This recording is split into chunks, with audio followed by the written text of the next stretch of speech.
বিসমিল্লাহির রহমানির রহিম। যে যেখান থেকে আমার এই ভিডিও দেখছেন, তো সকলকে আন্তরিক শুভেচ্ছা জানাচ্ছি।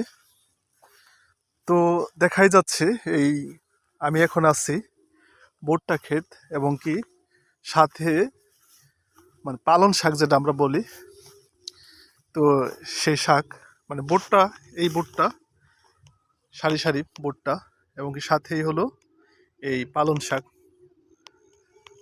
আবাদ করা হয়েছে। পালন শাক ওঠার পরেই এই ভুট্টাগুলো আরো অনেক বড় হয়ে যাবে। তো অবশ্য প্রায় পালং শাকগুলো খাওয়ার উপযোগী হয়েছে, আর একটু বড় হবে, যাক এখনো খাওয়া যাবে, অনেকগুলো বড় হয়েছে। তো যারা নাকি কৃষক আছে তারা এইভাবে চাষাবাদ করে থাকে। এমনও আছে যে এখানে আরও ফসল, অনেকে আছে আলু ক্ষেত, পাশাপাশি এই ভুট্টাগুলো আবাদ করে থাকে। তো যে জায়গায় আছি দেখতে পাচ্ছেন যে চকে চকে ভুট্টা ক্ষেত, আর পাশে বা সাথে আছে এইরকম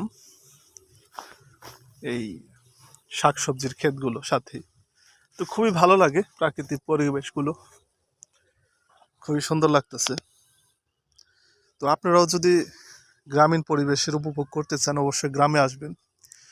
যারা শহরে আছেন আর যারা দেশে আছেন, অবশ্য বিকেলের সময় যতটুকু ফ্রি থাকবেন, আমি বলি না যে ব্যস্ত সময় আপনারা এগুলা উপভোগ করবেন, তো ফ্রি সময় আপনারা এগুলো উপভোগ করবেন। তো সকলে ভালো থাকবেন, সুস্থ থাকবেন। আল্লাহ হাফেজ, আসসালামু আলাইকুম।